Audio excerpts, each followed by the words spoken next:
En titre ce soir, vaincre les préjugés et autres stigmatisations des personnes atteintes d'autisme à travers la sensibilisation. C'est le pari fait par l'association Autisme Mali à l'occasion de la journée mondiale. Comment accélérer le rythme des investissements des projets portés par des femmes? La question a été longuement débattue ce vendredi lors de la première édition d'Azala Talk. Les détails au cours de cette édition. 25 ministres et 5 secrétaires d'État, telle est la composition du tout premier gouvernement sénégalais de l'ère Bassirou Diomaye Faye et Ousmane Sonko. Les femmes n'y sont pas assez représentées. Madame, Monsieur, bonsoir. Afin de lutter contre les discriminations à l'égard des personnes atteintes d'autisme, ce samedi, l'association Autisme Mali a organisé une journée de sensibilisation. Celle-ci s'inscrit dans le cadre de la journée mondiale initiée par les Nations Unies le 2 avril 2007. Reportage de Soumaïla Fani. Dans le cadre de la commémoration de la journée mondiale de sensibilisation à l'autisme, prévue le 2 avril de chaque année, l'association Autisme Mali a organisé ce samedi 6 avril une journée de plaidoirie et de sensibilisation en vue d'un changement de comportement envers les personnes autistes. L'autisme, c'est une problématique qui est méconnue dans notre communauté, d'où le fait que ça fait que 3 ans seulement qu'on a commencé les célébrations. Et les enfants qui portent ce trouble chez nous sont stigmatisés, donc sont exclus, ne sont pas scolarisés, n'ont pas accès à la santé et ça amène beaucoup de problèmes avec des interprétations métaphysiques comme s'ils sont possédés par des djinns alors que ça n'a rien à voir, vu que c'est un trouble qui touche un enfant sur 100 dans le monde. Faible taux, mais interpellateur au regard de ce qui vivent ces enfants autistes et leurs parents dans leur environnement. Donc ces journées de sensibilisation nous permettent quand même de pouvoir sensibiliser notre communauté, de savoir comment dépister ce trouble et avoir les signes, de donner accès à la parole aux parents, de pouvoir échanger avec les professionnels de la santé pour pouvoir mieux comprendre et également alerter, sensibiliser les enseignants qui vont avoir les enfants à l'école pour leur éducation et alerter aussi les médecins pour aller quand même pour qu'il y ait plus de médecins qui vont aller vers les neurosciences parce que l'autisme c'est quelque chose, ça ne se voit pas à l'œil nu. L'enfant, il ressemble à tout enfant ordinaire. Il n'y a aucun signe visible sur son visage. Un trouble non contagieux mais difficile à guérir, l'autisme dont les signes apparaissent généralement à l'âge de 3 ans selon les spécialistes, se caractérise par les difficultés de communiquer, de prononcer des mots et comprendre certaines expressions. Comme annoncé en titre, investir en faveur des femmes, accélérer le rythme, c'est autour de cette thématique que s'est tenue à Bamako hier 5 avril la première édition d'Azala Talk.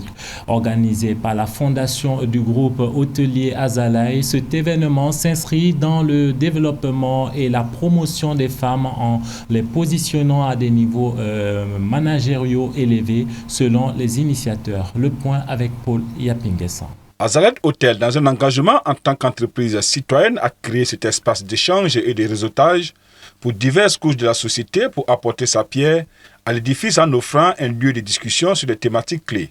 Je suis particulièrement ravie que cette première édition porte sur un sujet d'une importance capitale, l'accès au financement pour les femmes. Alors que nous avons célébré il n'y a pas si longtemps, au mois de mars, les droits des femmes, il est essentiel de reconnaître les défis persistants et de trouver des solutions concrètes. Enfin, dans un monde où l'égalité des genres est désormais reconnue comme un impératif, il est plus que crucial de surmonter des obstacles qui entravent l'accès des ressources aux femmes. Les femmes sont souvent sous-représentées dans le domaine de l'entrepreneuriat et de la haute direction, principalement en raison du manque d'accès à des sources de financement adéquates, ce qui limite leur potentiel de croissance économique et prive le monde d'idées novatrices et de perspectives uniques. L'accès au financement, c'est pas forcément quelque chose, je me dis, qui est facile et qui nous est même possible en tant qu'information, juste l'information, parce qu'on est perdu, on ne sait pas où aller, et même quand on y va, Il nous manque forcément des informations. Il faut de la comptabilité, il faut la gestion, il faut gérer les équipes, il faut le management, il faut la communication, il faut le marketing. Et tout ça, c'est des choses qu'on n'a pas forcément accès quand on n'a pas forcément les moyens d'embaucher des personnes qui ont ces compétences-là pour nous aider. Donc forcément, on est hyper limité. Tout devient difficile. Mais les femmes entrepreneurs se disent convaincues qu'elles ont le pouvoir de changer cette réalité. Et je pense que la première des choses, c'est vraiment de miser sur l'apprentissage auprès des femmes à se faire un réseau. C'est hyper important. Et se faire un réseau, c'est-à-dire savoir qui va t'ouvrir quelle porte, à quel moment. Les 80% des entreprises dirigées par des femmes, on n'a pas accès au marché en fait. Pour le fonds d'investissement Zira Capital, les femmes entrepreneurs doivent avoir une vision précise de leur projet pour espérer avoir des opportunités de financement. Quelque chose c'est le premier critère qu'on retient. Il faut savoir que 80% des entreprises qu'on accompagne sont des entreprises qui sont tenues par des femmes au sein de Zira Capital. Dans le cadre du programme IPAS, toutes les entreprises qu'on a eues sont des entreprises que nous avons approchées nous-mêmes. Au Mali, on peut accompagner des entrepreneurs qui ont des business viables et qui remboursent de façon correcte. Donc nous sommes pleinement satisfaits et c'est la preuve que ça marche. De son côté, la Bank of Africa soutient l'entrepreneuriat féminin par la mise sur le marché des produits innovants. On a créé 3 produits d'assistance qui sont entre autres une avance sur stock, une entreprise qui dispose d'un stock et qui n'a pas tout de suite la capacité de vendre ces stocks-là. La Bank of Africa peut tout de suite lui donner au moins 80% de la valeur de ces stocks pour lui permettre non seulement de constituer soit un autre stock, soit d'avoir la liquidité nécessaire pour pouvoir faire face à ses besoins exigibles. C'est l'avance sur facture. Si vous avez des factures avec des structures de très bonne signature, la Bank of Africa peut tout de suite vous donner 80% du montant de cette facture-là. Plusieurs panels ont été animés. Les panélistes de qualité ont fourni aux femmes présentes des informations précieuses permettant d'établir des liens qui les accompagnent tout au long de leur parcours. Nous parlons de solidarité à présent. Initiée par le président de la transition, l'opération Songalo Solidarité tire à sa fin. En ce mois de Ramadan, l'une des dernières rencontres de cette rupture collective a eu lieu ce vendredi. Assetou Mani Koulibaly et Soumaïla Fane nous en parlent.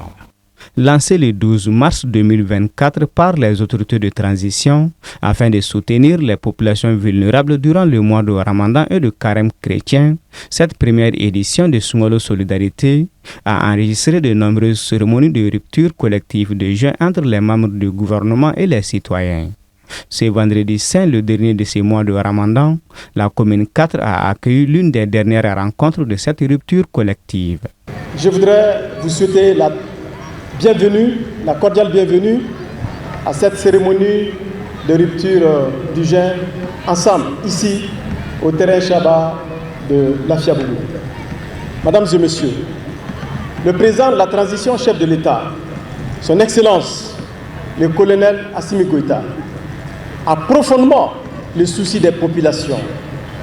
C'est pourquoi il a instruit au gouvernement d'inscrire les préoccupations des populations au cœur de l'action gouvernementale. Le mois de Ramadan, qui est un mois béni, un mois de prière, un mois de bénédiction, un mois de sacrifice, est une occasion pour les Maliennes et pour les Maliens de se retrouver dans la joie, dans la communion. Occasion pour le commissariat à la sécurité alimentaire de rappeler les grandes actions réalisées au cours de cette opération Songalo Solidarité, dont l'objectif était de soulager et de soutenir les personnes vulnérables durant ce mois sacré. Il s'agit notamment de la vente subventionnée de 10 830 tonnes de riz issus du stock d'intervention de l'État à travers le district de Bamako, la région de Kaï, la région de Gao, à 375 000 francs la tonne au lieu de 500 000 voire 600 000 francs la tonne selon les endroits. Cette vente s'adresse aux consommateurs les plus défavorisés dans ces différentes régions. l'opérationnalisation du programme dit facilité alimentaire qui consiste à permettre un meilleur accès alimentaire à 1200 ménages démunis, dont 600 dans le district de Bamako. Il s'agit d'un kit composé de riz, de sucre, de l'huile et du lait, cédé chaque mois à 30 000 francs CFA, représentant 50% de son prix réel sur le marché, qui est de 60 000 francs CFA. En plus de porter les valeurs de solidarité de l'islam, ces rencontres de partage et de communion entre gouvernants et gouvernés ont été des moments appréciés de tous. Sungalo Solidarité, toujours des enfants issus des familles démunies des 6 communes du district de Bamako ont reçu ce 6 avril des kits de soutien dans la perspective de la fête de fin de Ramadan. Reportage. Cette cérémonie de remise de kits pour la fête de l'Aïd, composée de vêtements et de la viande de bœuf, se veut un moment de partage en ce mois béni de Ramadan, mais surtout d'apporter un réconfort aux enfants pour qu'ils puissent s'épanouir le jour de la fête. En cette période sacrée du Ramadan, où la générosité et la bienveillance sont mises en avant, il est essentiel de se rappeler que notre devoir envers nos enfants ne se limite pas à les nourrir et à les éduquer, mais aussi à leur inculquer les valeurs fondamentales de l'humanité. Ces kits de Ramadan que nous distribuons aujourd'hui ne sont pas seulement des objets matériels, mais des symboles de notre engagement envers le bien-être de nos enfants. Puissent ces kits de Ramadan apporter de la joie et du réconfort à chaque enfant qui les recevra, et puissent-ils servir de témoignage de notre solidarité et notre compassion envers les plus vulnérables de notre société. Pour la ministre de la Promotion de la Femme, de l'Enfant et de la Famille, ceci marque l'attention particulière que les autorités accordent aux couches vulnérables des populations, surtout les enfants.